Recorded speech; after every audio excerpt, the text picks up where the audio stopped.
August is upon us. Your tomato plants are laden with fruit, but there's just one snag. Most of your tomatoes are still stubbornly green. Nights are getting colder, rain showers are becoming more frequent, and your neighbour is already whispering about blight. And so, you're faced with the quintessential gardening dilemma of the month. Do you pick them green and ripen them indoors, or leave them on the vine, risking losing your entire harvest? This isn't just about patience. It's a strategic decision that could determine the fate of your entire crop. Today, we're going to settle this age-old debate once and for all. I'll walk you through the pros and cons of each approach, and most importantly, show you exactly how to ripen your tomatoes indoors to ensure they're as flavourful and fragrant as possible. Get ready, because some of these facts might just surprise you. So, why does this debate really heat up in August? It's simple. Daylight hours are shrinking and temperatures are dropping. The plants, which have spent all summer pouring their energy into growing and developing fruit, are starting to tire. And for diseases, especially the insidious late blight, cool and damp weather is a veritable paradise.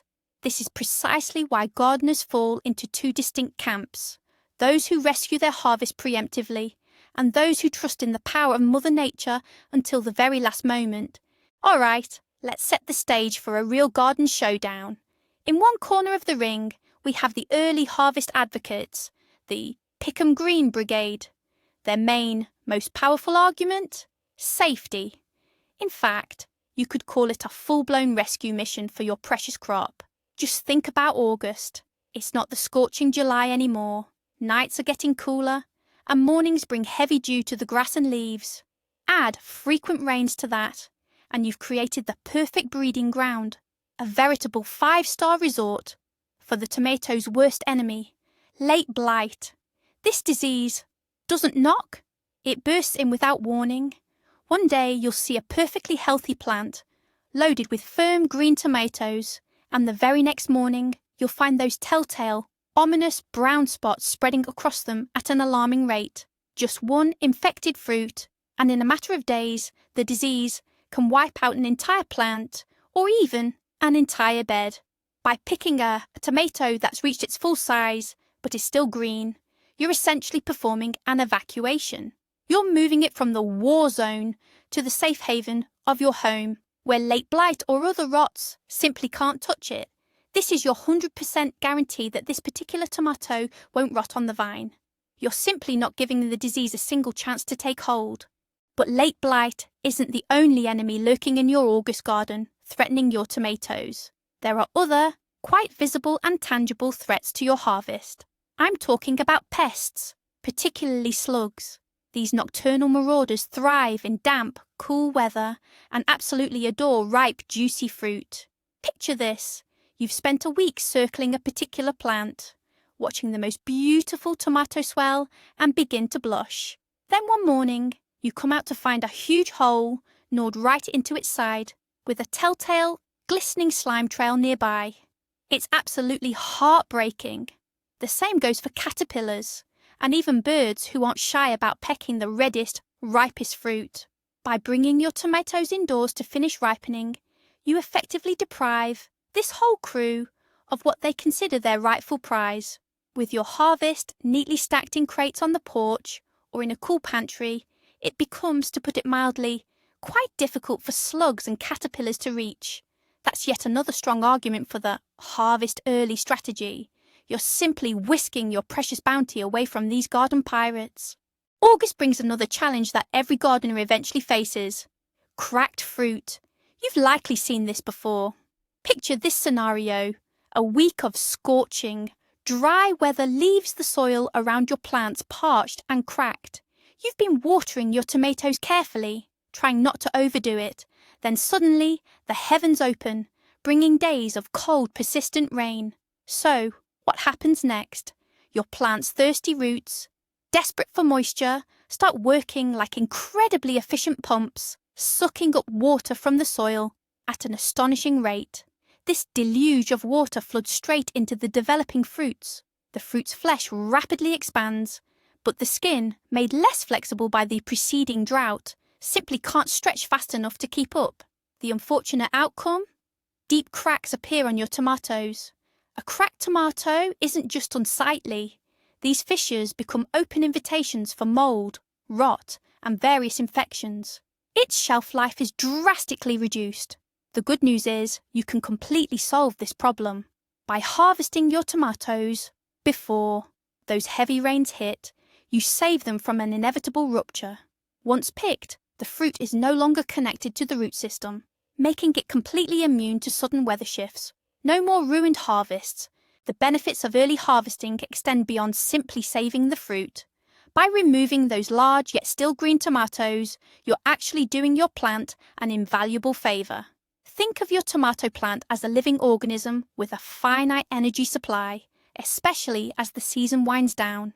Each large fruit is a massive drain on the plant's nutrients and energy, which the bush is struggling to produce at this stage. As long as these heavy hitters remain on the vine, they're hogging the lion's share of all the plant's resources. What's left for the smaller, later setting fruits? Practically nothing. They just hang there, tiny green baubles, barely growing at all. By harvesting the largest fruits, you're essentially unburdening the plant. You free up its resources. The plant immediately redirects all that newly available energy and nutrition towards growing and ripening the remaining smaller tomatoes. As a result, those tiny fruits that seem to have no chance of maturing get a powerful boost. You're essentially giving a second wave of harvest a fighting chance. So it's not just about rescuing fruit. It's smart resource management for your green companions.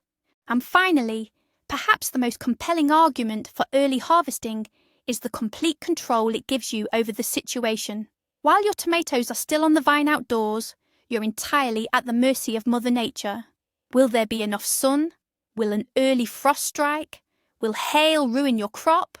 Or will torrential rains wash them away? It's a constant gamble where your entire summer's hard work hangs in the balance. However, by bringing your harvest indoors, you become the master of your own destiny.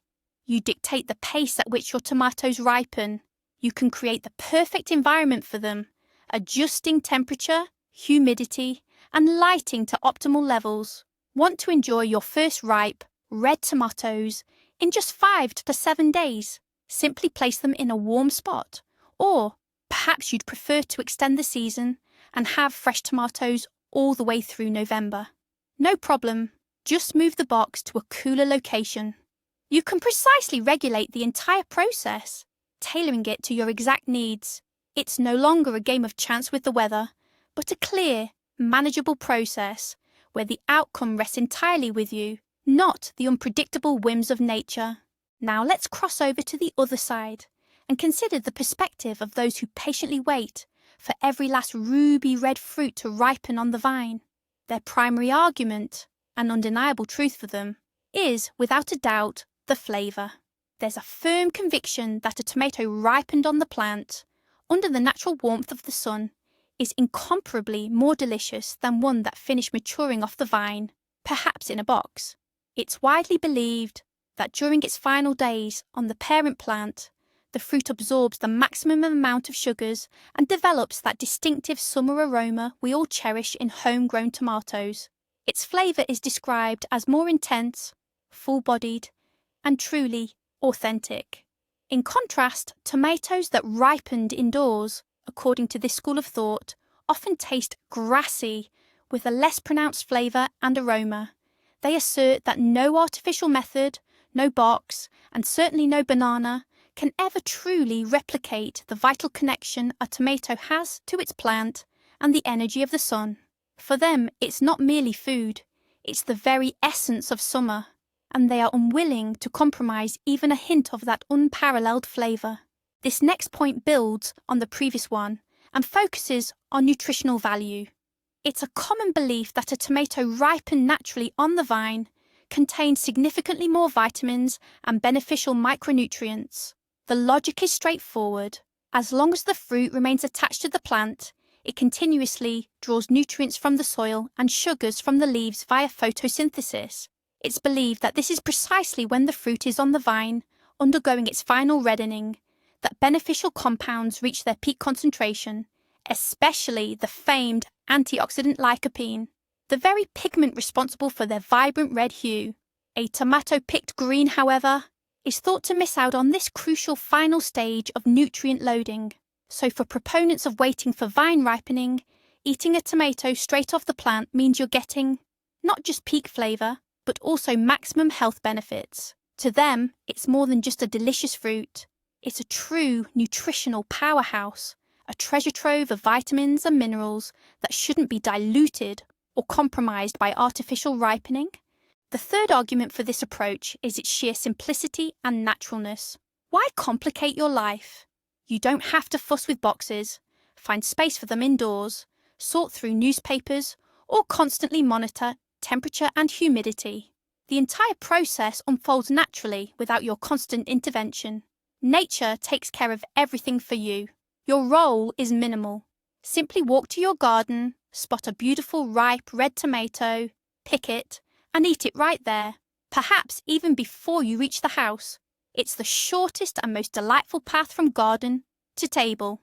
No in-between steps, no unnecessary handling, no extra fuss.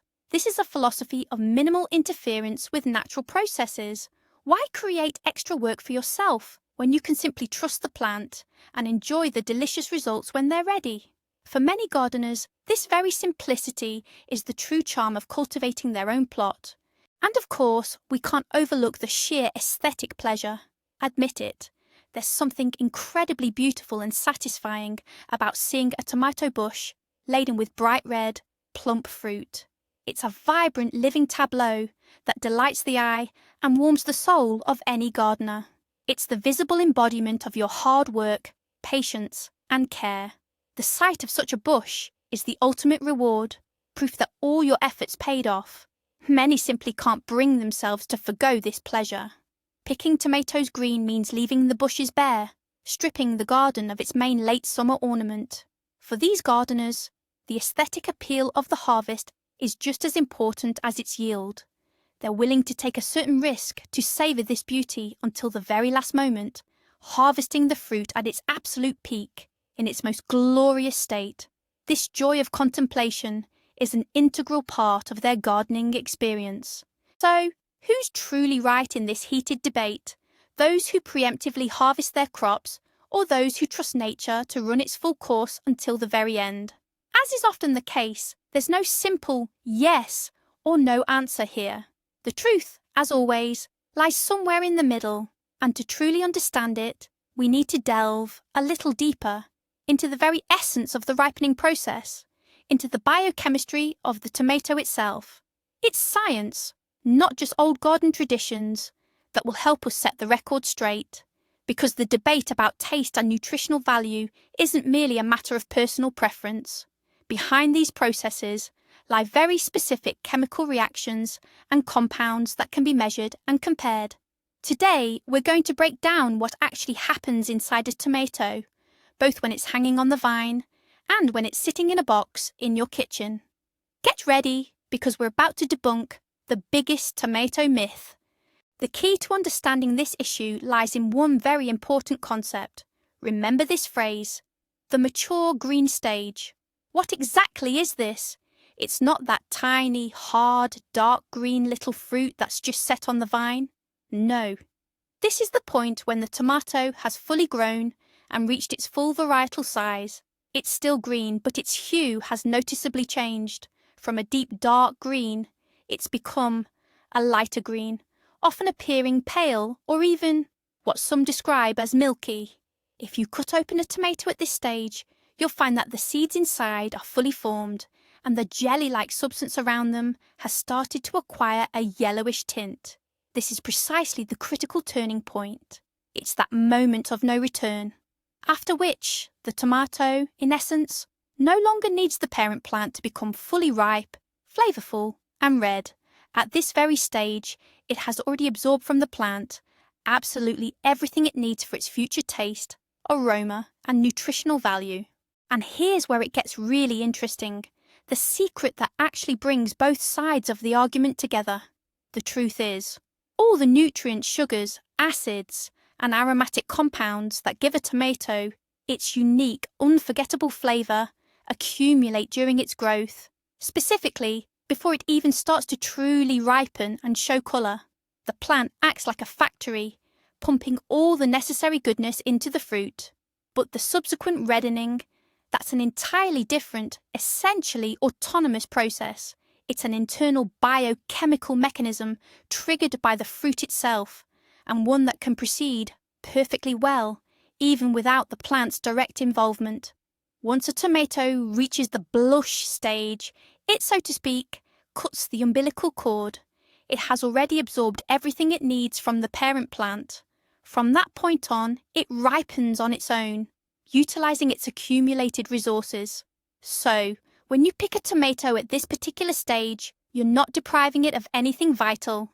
You're simply moving the final stage of its ripening process from the garden to your kitchen.